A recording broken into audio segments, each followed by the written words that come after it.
Hey, good morning. Good morning. All right, we're live on a couple of new platforms today. We are live on YouTube, Instagram, and Twitch as usual, but we are also live on TikTok and X this week.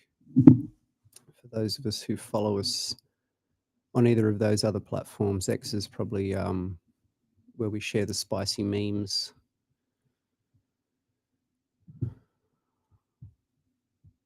All right, we will give some people a chance to join before we sort of get into it. See if I can comment this week on Instagram.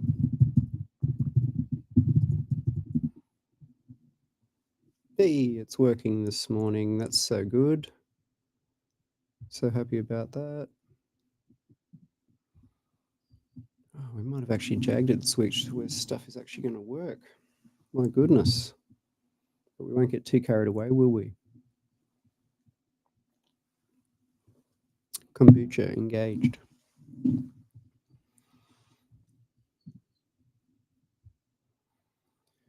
All right, some of the usual crew over there on Instagram. Hello, everyone.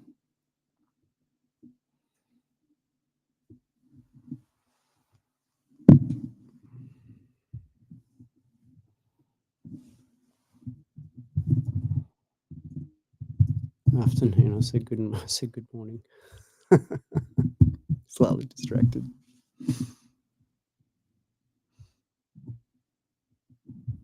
All right. So hang on, let me get the chat open.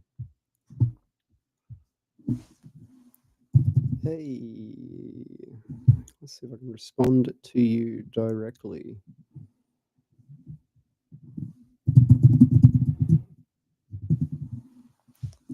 Some people over there on YouTube. A bit over here.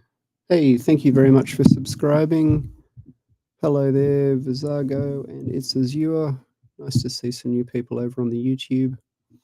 All right, so we released a blog post last week, which I'm actually going to drop that in the chats. There we go. Bam. That's in there for you guys. And on the gram, hey, Life of the Old Dog. Hey, doing my dude. Bam. All right. That is the link directly if you missed the story or the Instagram post on that. That there goes over a little bit of why BRIX is something that you may be missing in terms of a key measurement that you can sort of check. And it's not your cannabinoid levels, it's not your nutrient levels so much, but what it does do is kind of gives you an indication on the metabolic efficiency of the plant. So that's what we're going to talk a little bit about today. This will be part of kind of a broader topic and part of kind of the design for how our products are kind of put together. But just for today, I thought we would go over a little bit about why BRIX correlates with better quality product, tends to correlate with more resistant and resilient plants, and is something that's kind of hard to achieve if you're using a lot of synthetics, just because of basically plant physiology and kind of the way that synthetic nutrients work in the plant.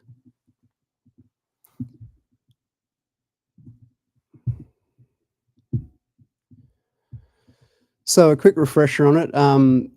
BRIX basically measures the amount of sugars, minerals, amino acids, and other dissolved solids in your plant sap. It's a snapshot of your plant's overall health and metabolism, basically. So as I mentioned, it's kind of a good indication on how happy the plants are. So not how green they are or sort of things like that that are kind of, especially with the rainbow of different colors in this particular plant, can be hard to pin down. It gives you an indication on sort of how happy the plants are. So that includes holistically the entire environment, what they're being fed, how they're being watered. It correlates with all of that.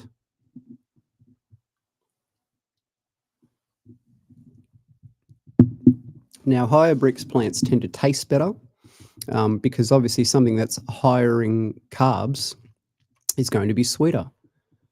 So that's one of the things that you'll find about bitter produce. Sometimes that's a function of the plant. There are like lettuces and things like that that are kind of bitter by nature. But I'm talking about stuff that shouldn't be bitter, that has kind of a bitterness to it.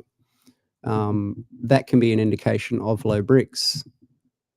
So higher BRIX plants tend to taste better, smell better, look better. They have this kind of intangible wow factor that people often can't nail down when they do cannabinoid testing, because that only tests for really a fraction of the amount of compounds that are available within that plant. Even with mass spectra and all the rest of it, you're still never getting all of it.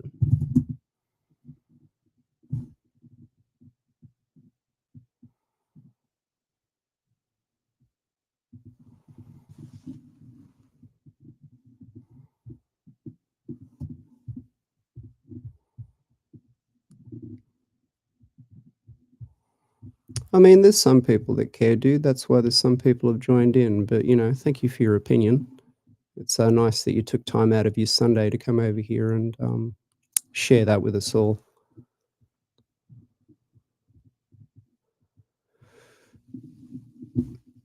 So lower BRIX can indicate that something isn't optimal. So your nutrition, microbial health, the environment, watering not being on point, it can basically all correlate with lower BRIX. Even plants that are very healthy can still have low BRIX and still present to be healthy. So they may have more watery cells, they may have thinner cell walls, and because there is a higher concentration of nitrates, there's going to be a lower concentration of carbohydrates and aminos, effectively. So if you've got higher BRIX plants, you tend to have more efficient photosynthesis, you've got higher metabolism, you have higher ATP, which that's something I'll get more into later on. But ATP is basically the currency of all living cells.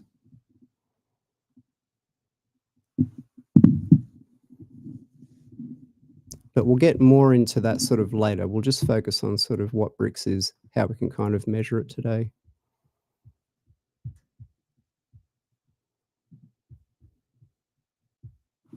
All right, so I'll try something new. I'll swap over to camera 2 and we will measure it. We'll do some measurements. I've got a couple of different meters here. One's well worn. It's one I've had for a very long time. And another one is sort of a newer digital meter that we acquired a little while ago. All right, so we'll go to that. And then we'll go to there. All right. So there's Old Faithful, and there's the new one.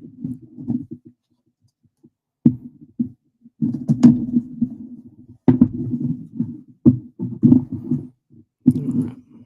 Get Old Faithful out of the little care box. A few things set up here.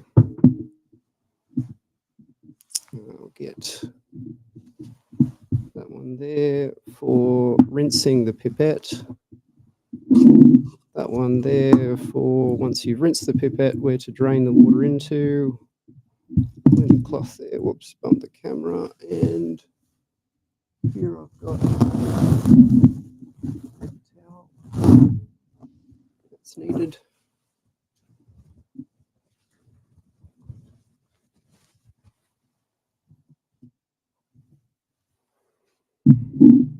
All right. Now, what you'll firstly need to measure your BRIX is you'll need to get yourself some plant material firstly. So you'll want to select leaves that are kind of about midway up on your plant. You can select ones from the very top, or you can select very older leaves, but you're not going to get as accurate of a picture.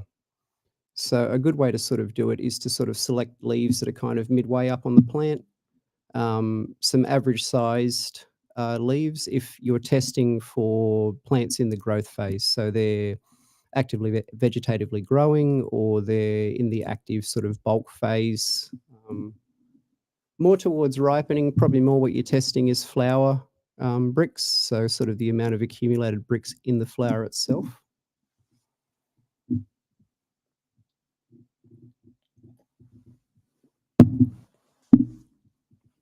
So once you've got your 3 to 4 average size fan leaves or average size leaves, healthy leaves off your plant, you're going to want to get something like this.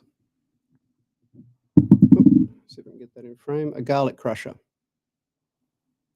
And you're going to want to load your leaves into there, and they're going to want to be a fairly tight fit because you want to be able to squeeze a fair bit of juice out of there. And then we're going to use this here to kind of collect the juice, and then we're going to use a little pipette to kind of draw that up and put that on the couple of different meters here. So we've got an analog meter here, and we've got a digital one. So all right, so let's juice it. See if I can get the juicing in action. Oh, so much juice. Got to be careful you don't squeeze too hard and wreck the whole damn thing. All right. Now we've got our plant juice. So we can safely put the garlic crusher aside now. That's done its job for the moment. Now you've got your juice. You can use a little pipette, so one like this, or you can get the longer 3mm ones. They're quite good too. And I'll start with the analog meter because that's probably what a lot of people are going to have. I've had one of this one here particularly, I've had for a very long time. But the newer digital meters, I have to admit, are a lot easier to use. Let's check I haven't lost everyone over on Instagram. Good. I still have some people over there. It seems like it's lagging a little bit behind, but we're still there. All right. So you've got the collection window there. You want to make sure that this is always clean. You don't want any other residues or anything on there to sort of interfere with it. You're going to draw up some of that liquid into the pipette, and you're going to drop that 1 or 2 drops on the collection window, and then you will carefully close it without touching it with your fingers.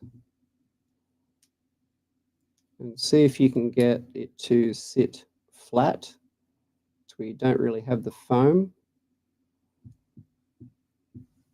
Not sure if that's really showing up that well on camera. Right. And at that point, then what you're going to do is you're going to look through. Oops, sorry, it's hard to sort of get the view. There we go. Look through the viewing window there into a natural light source, and it'll actually give you the, there'll be a meter, and it'll sort of show you the BRIX level on that. So looking through this now.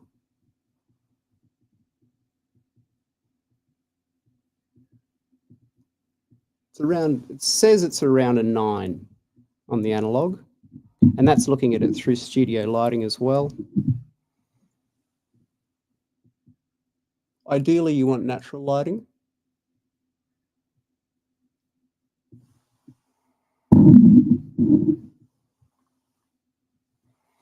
So that's the analog one. Now, when you're done, what you want to do is clean it all off thoroughly. So wipe it, fresh paper towel. You always want to keep all your instrumentation clean. It's much easier to clean it than it is to rebuy it all the time. And a small amount of clean water.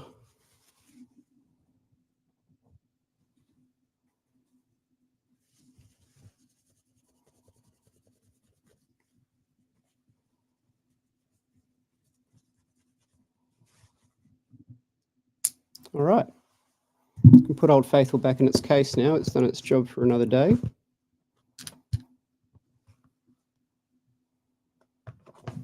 But I mean, that was bought God, more than 10 years ago now, and it's certainly seen a lot of usage. Even the digital one I'm about to show you was around $40. Available on eBay, all sorts of electronic stores sell them. They're not hard to find. But yeah, a useful sort of contraption. All right, so now we've got the digital one.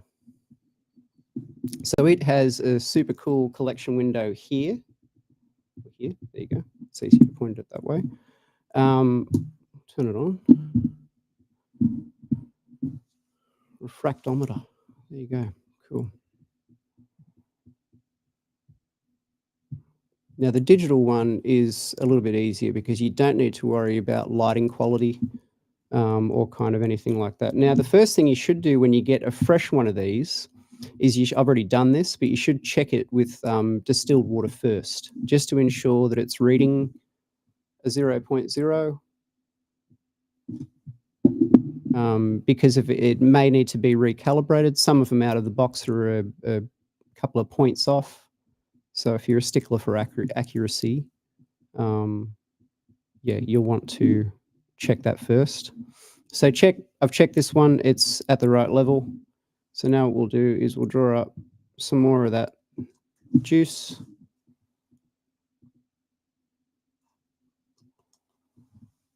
And this time we'll drop it into the collection window there. And we're going to aim to fill that to about there. You might be able to see that, but it's around 2/3 full. Right, we'll click measure. Right, so it's given us an 8.1 off the bat, but what we're actually going to do is we're going to let that sit for another 20 seconds. And the reason we want to do that is it'll automatically temperature compensate between the liquid and the room temperature. And that's sort of important for accuracy. It normally doesn't drift by that much, but it is sort of something that's important to sort of equalize a little bit. So the other analog meter was, roughly on point, maybe estimating a little bit over.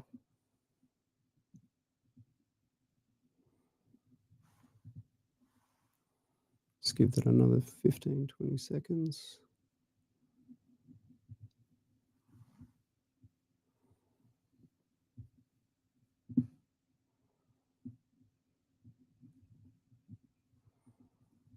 Nearly there.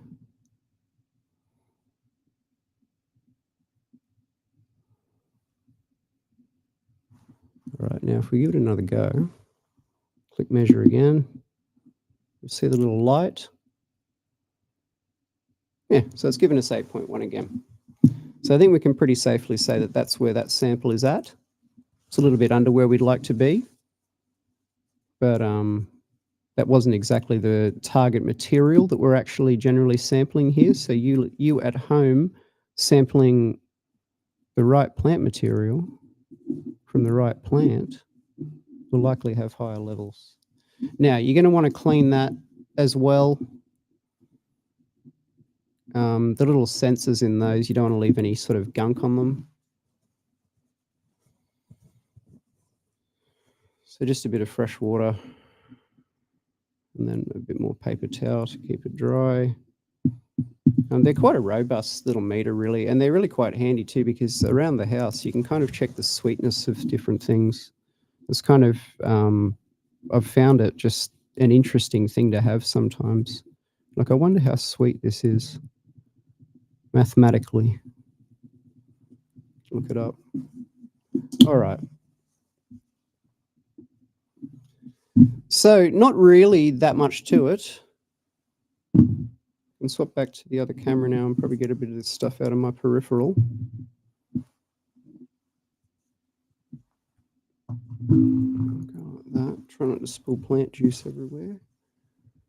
And we'll go like that. All right. And we'll go back to there because that's a bit better. Cool. Less close up is always good.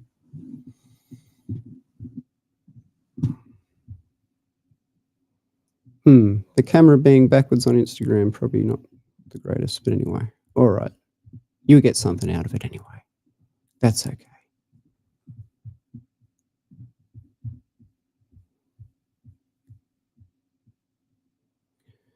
Okay, so anything below 8, this is sort of, we'll give you a little bit of a rough overview on what you can kind of do with that figure once you have it, because numbers are good. It's what you can do with them that's kind of better. So 8, we had an 8.1. We basically just scraped in at the average range. So it's good, they're healthy, but there is room to improve. If these were, other plants that we are testing. 12 to 18% would be, a lot nicer. And you can actually see those levels in a lot of even hydroponically grown plants. You can sort of see 12 to 15, 16%. It's not unusual.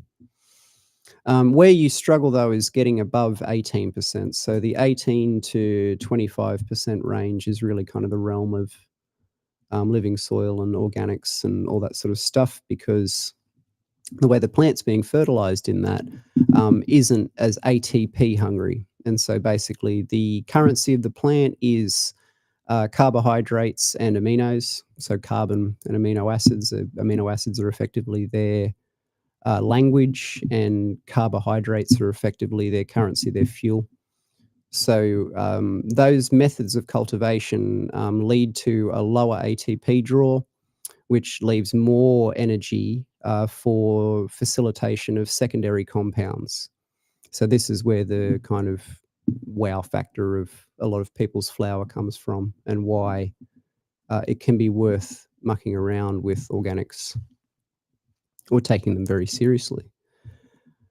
So that's sort of, those levels there are around sort of what you're shooting for in foliage of plants that are growing. So this is leaf tissue, that sorts of stuff. You can even test stem tissue as well. That can actually be a good way to harvest it sometimes. But as you get into flower, you find, especially the latter part of bulk and into the ripening phase, the BRIX levels there tend to accumulate a lot more sharply, because the plant is sequestering a lot of these secondary compounds, and so that tends to cause a higher BRIX level to accumulate at the end. And that's how you can test for quality effectively. So it's sort of a little bit of a way that you can test for the wow factor. I mean, it's normally very obviously there in the first place, but say if you've got two identical flowers, they both test at 20%, for cannabinoid levels, the appropriate ones you want, but one has a BRIX level of 12, and the other one has a BRIX level of 25 or higher, which can be done. The 25 or higher one is going to taste better, burn better, just be an overall more pleasing experience. And so that's why it is something that's kind of worth shooting for. The reason that it can be hard to achieve higher levels with, and sort of gets to a point where you really can't push it any higher, because in hydroponics, the way, and the article that I linked before, the blog article, because you're pushing nutrition through nitrates and phosphates and things like that, all of these have a high ATP draw on the plant. So the plant has to use up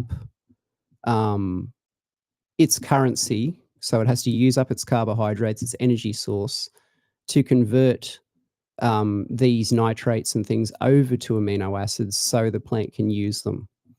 So you might have heard many times that, what's the point of organics? It all ends up as salts anyway. It doesn't really all end up as salts, because hydrolysis and all these sorts of other things that go on, it's a very reductive way of looking at it. It ends up as a variety of different things. And so when you're pushing nutrition only through nitrates and phosphates and things like that, the higher you push nutrition, because it's kind of a blunt force way of doing it, the more you inherently limit BRIX. So it's effectively the, the nitrate BRIX paradox, you could say. And the higher the ATP draw it has on the plant, the more it's going to affect that which is going to affect overall quality. So you might produce more material, but if that material is more watery, it has a lower accumulation of useful compounds, and it has thinner cell walls, it's going to be an overall lower quality material. And that's kind of the point. And that's also how the BRIX kind of ties into measuring that. So at the end stage, when you're looking at your flours, say you actually literally take a flour and smash it through the garlic press like that and test it, that can test really high. We've had one person send us a 30% BRIX measurement. We actually put that in the article because that was astronomical. That's not, absolutely characteristic, but, 20 and above is not unheard of in organics at all. That's, rather common. But it would be really hard, if not impossible, to kind of get that regularly with an exclusively nitrate and phosphate and all that sort of stuff. And just feeding carbohydrates doesn't fix that because plants don't absorb carbohydrates directly. Feeding carbohydrates can stimulate the soil food web, but in a hydroponic system or in a cocoa system, there's very little to none of that available. Even if you're adding microbes to a tank, it doesn't turn it into a living tank. And so effectively adding carbohydrates doesn't really cancel out the paradox that we were talking about. It just kind of gums up your tank, so to speak, because it's kind of like, you went and trained and then you buy a McDonald's thick shake, but you put a scoop of creatine in it. It's like it doesn't turn the thick shake into health food.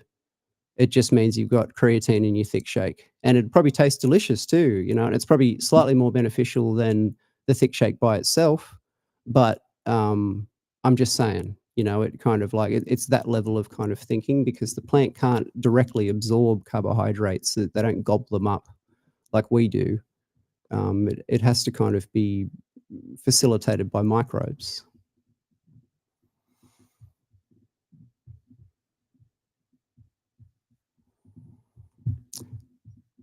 So things you can do to, I'll kind of hit on a little bit of it there, but some things that you can do to sort of run a pro-BRIX program or, sort of to stop impacting the ATP of your plants a lot is feed organic nutrients. I know it's quite simple, but if you look at it this way, even things that are fully broken down and they are organic, the soil food web itself does not have to do much, if anything, to break that down. So some of these things are useful soil foods. So things like, hydrolysates, all this sort of stuff. A lot of these are yeast assimilable. They're pro-ATP. They sort of don't impact the carbohydrate and amino levels of the plant negatively. They're kind of a plus rather than a plus minus. But the further you get away from that and the further you get towards stuff that doesn't need to be broken down at all, well, obviously that's not going to stimulate the food web because stimulating the food web means giving it something to do. So if you're not giving it anything to do because you're giving it an end stage product, it doesn't really matter where that product came from. You're still dealing with it. Like if the nitrate comes from beets or it comes from some sort of synthetic origin, it doesn't really matter at the end because in the end the plant's getting a nitrate. You know what I mean? It does matter in terms of like sustainability and things like that, but in terms of what I'm actually talking about here, which is plant metabolic health, the plant doesn't realize either way effectively. So you want to be focusing on feeding your plant and feeding the food web stuff that it can actually break down, so stuff that it can actually assimilate. And in the process of that, you will generate all of these secondary compounds, and they tend to facilitate higher BRIX levels in the plant. So they tend to facilitate higher energy levels, a more efficient plant, something that's kind of, got it. If plants had an endocrine system, it's kind of got its stuff humming along pretty well. So a good balanced diet. You want to focus on feeding the right balance of cations. So while there is a huge propensity to push a lot of phosphorus and a lot of potassium, remember that calcium is very important for cell strength and integrity. It effectively is you need to have calcium for everything to happen, and calcium is immobile, and so the plant can't move it around. And so ensuring that you have good, appropriate calcium sources on a regular basis, picking ones that don't come along with nitrates is a good way to ensure that you're kind of not impacting your ATP at the same time as providing calcium. So your calcium acetates, carbonates where it's appropriate for pH, calcium sulfate, things like that. And also magnesium for your enzyme functioning. Basically, try not to focus on applying singular trace minerals, more apply balanced fertilizers, and then that way you'll sort of be giving the plant what it wants. If you try to focus on just eating one specific macro at each meal, it probably wouldn't work out so well nutritionally. So cover a broad range of bases. In the process of doing that, you'll be inadvertently encouraging the microbial health of your soil, and that can help drive plant metabolic efficiency too, as in the plant has to do less, and the sources of nutrition that it's being fed from that are ones that are lower ATP draw. Now, I know I'm kind of hammering that word a little bit.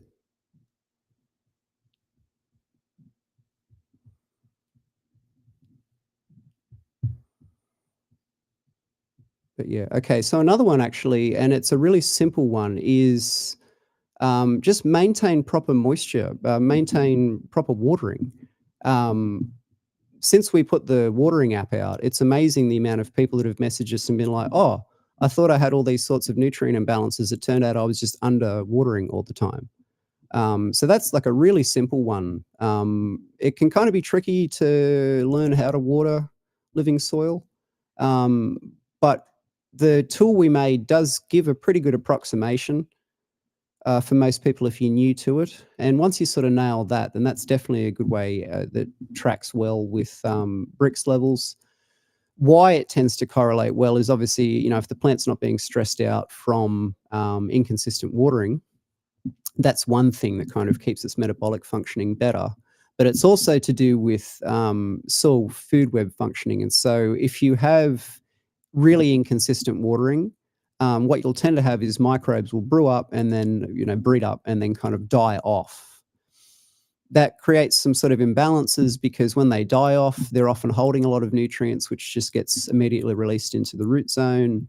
And if the root zone is also dry, well, effectively, then you've got a high EC media there. So that, you know, is one of the challenges with trying to run a really high output soil. And so maintaining proper watering is pretty crucial there. Optimizing your environment is another one. I know I kind of hammer on about that one a bit, but in all honesty, all the products in the world are only going to be of so much help if you are growing in a suboptimal environment. So if the environment just isn't on point, you always have problems with keeping VPD in range. You don't check lighting, temperatures are all over the place. It's kind of asking a lot to have perfect plants in a scenario like that. So that's one of the other things. The more stressed plants are, the more they're going to be kind of using their resources, redirecting their resources, which is going to lower the overall BRIX levels.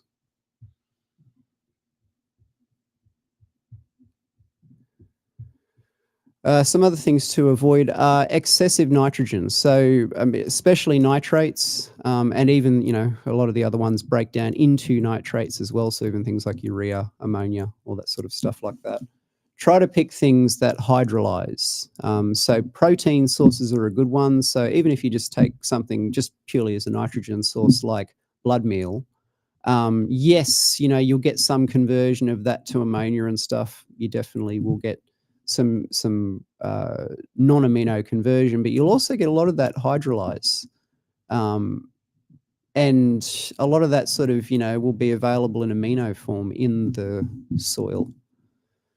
And in the process of doing that, you've actually had to have microbes secrete enzymes and kind of do something to do that process, to hydrolyze and to break that down. So that stimulates the food web.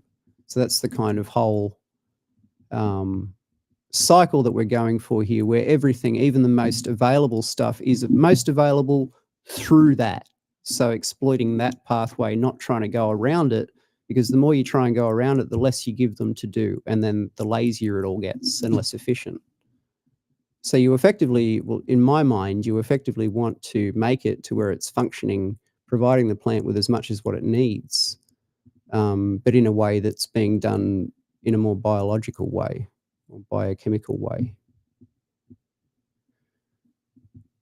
Back to watering, another thing that can sort of really impact levels is overwatering, because then you're limiting the amount of oxygen and you're definitely reducing the metabolic efficiency of the plant, but also the food web itself. So overwatering, probably almost as much of an issue with people as underwatering.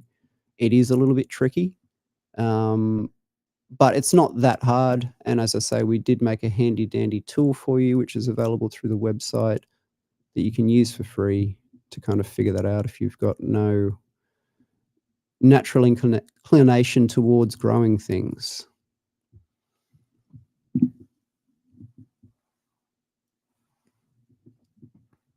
Now, another kind of big one is chemical/synthetic pesticides and fungicides. They really stress the plant out. Even some of the natural sprays can kind of really stress the plant out. And fungicides can have a really detrimental effect on soil life. Even just applying it to the foliage, because oftentimes foliage will end up in the soil. There almost always is runoff when people spray.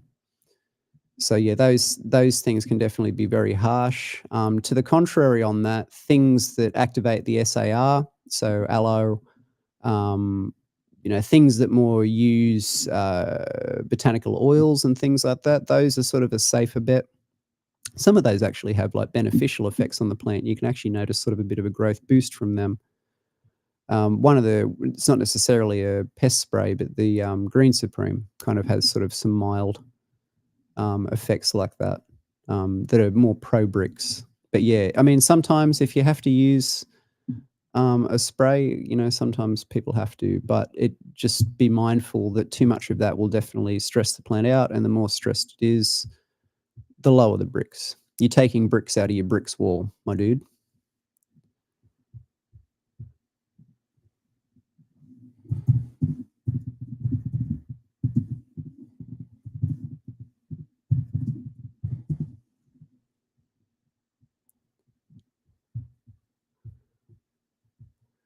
All right, so yeah, that kind of links it all back around a little bit.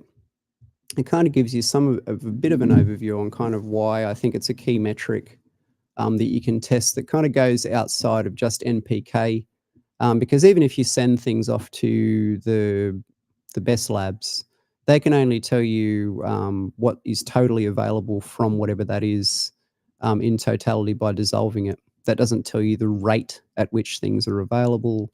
It doesn't kind of tell you the synergy. Even if you do nutrient leaf testing, even that can only tell you so much. And so the accumulated sugar levels in the plant are a pretty good way, and something that you may be testing, you may not be testing, but something that I felt was, good to go over, because it's just kind of another ace up your sleeve, something that you can do to kind of monitor things, check how things are going on in a very practical way, without having to have, a BRIX tester will cost you between $15 to $50 for quite a good one. I mean, the average leaf testers are very expensive for nutrients. And, certainly running stuff off to the lab for analysis is expensive too. So in lieu of that, in lieu of just looking at things going, well, I think they look good, it's kind of just something else that you can use for data.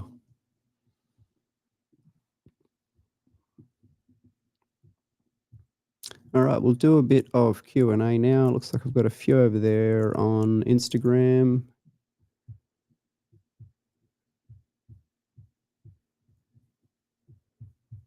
Okay, so what's one there? I'll get to a few.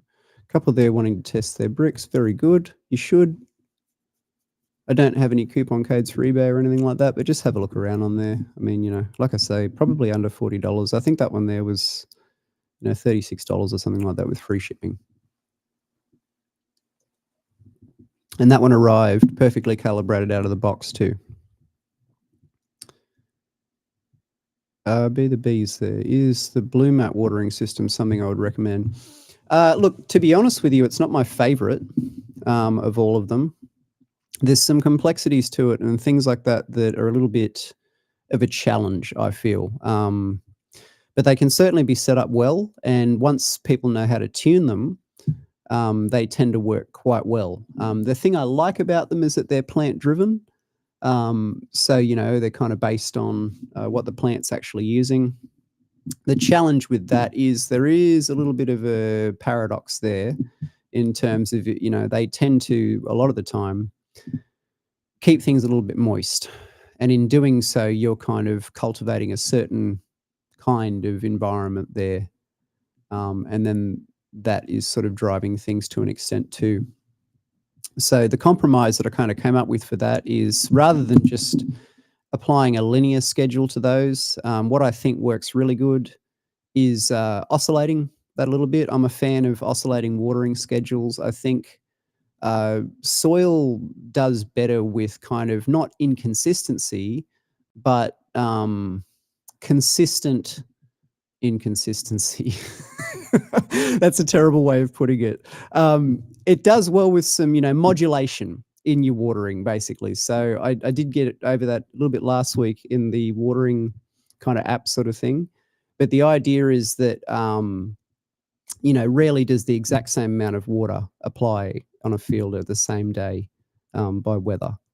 And so what tends to work well for microbial synergy is kind of having days where you can saturate the soil better, ensure that you're kind of working that moisture through the whole water profile, so you're maintaining the field capacity, but then also allowing some oxygenation in there because that's equally as important.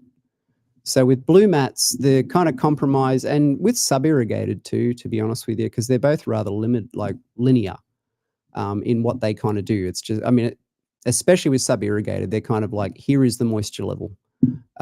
So ways in the watering app, what we did is we suggest adjusting your tension settings on the blue mat, or you can simply just turn the res off if the carrots maintain enough moisture in there for a day, so that they just don't get any water for a day. With sub-irrigated, you can kind of just let the res run down. I think that actually works rather well and prevents a lot of the stagnation problems and stuff like that, which you'll have really nice, healthy plants growing in that medium, but they'll also have this kind of look about them that's like, I think there's some stuff breaking down in there into some of the ATP heavy nutrition sources, even though they're coming from organics. So the oscillation in that, the more oxygenation tends to stop a lot of that anaerobic breakdown.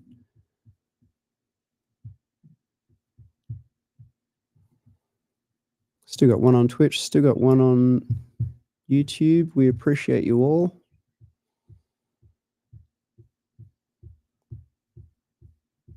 So the watering systems that I recommend are the ones that'll allow you to care for your garden in the easiest way possible. But the challenge with any automatic watering system is always it's automatic. And so you remove the smartest tool in the garden from that, which is the gardener. So that's the challenge with them. But yeah, nothing is insurmountable. You can certainly get around all that sort of stuff like that, and you can tune any watering system really to work quite well, be it hand watering or be it sub-irrigated. The watering schedule tool is a very, you know, rudimentary way to kind of block that out for you. But some people have been using it and find it pretty handy. So you can check that out if you like. As I say, it's free. It's just there on the site.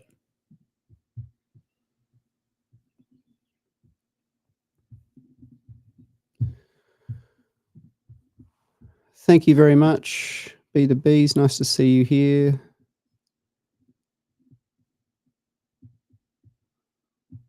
Right, yes, I understand. Yeah, there are some, I mean, the tensiometer is a good tool to get. Sorry, just talking about the blue mats is definitely a good tool. You would probably already have one with having set up that many of them. But yeah, they work quite well. I tend to find they work really well for stuff that has less of a curve in how it kind of demands its watering over the crop cycle. So something like broccoli, tomato, those sorts of plants function very differently from this other one that we're talking about, which is effectively an annual tree.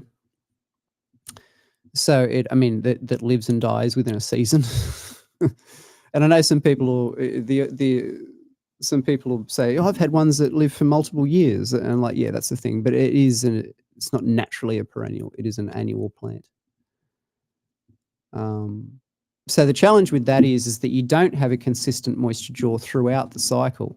That's why we felt the watering tool was a useful thing, because demands in the stretch phase are often quite a bit higher than they would be in the ripening phase. And the bulk phase can kind of be this like in between ground sometimes. Sometimes they'll be high draw, other times they will sort of, almost be like how they are in ripening for the whole of that phase. But it's certainly not the same as tomatoes, cucumbers, those sorts of things. They do well with just a good, consistent amount of moisture pretty much the whole time until maybe the very, very end. But you've really got 3, if not 4, distinct blocks with the target crop that we're talking about optimizing. And that's really what we kind of do at HPO is try and optimize the growth of this particular plant through those particular biochemical and biological pathways without and that tends to make it all a lot more difficult, but without sort of going, okay, that end of the maze is blocked off. We can't seem to get there with that. So, that just default to using something else and mixing something organic with it. It's kind of not the design intention. The design intention is to go, okay, well, we can't get to that part. So how do we build a bridge over that, or a tunnel or something like that? How do we figure that out to where that's not so much of an issue? So with all that said, me rambling aside, next week, what we will do is we will get into the 3 letters I've banged on about way too much, that I said almost as much as BRIX this live, and that's ATP, adenosine triphosphate. We'll get into how we can use that and your BRIX levels and organic tools that you have to biohack your plant for higher BRIX, higher performance, to sort of lift the cap that is the ceiling that sort of tends to exist for organics. We know that it's possible to blow way by it. You see visual evidence of this all the time on social media. As good as AI is, it can't generate photos that good. So we'll talk a bit about ATP and how that kind of factors into the products that we make and the philosophies that we use to create the products that we make and the way that we think that they should work.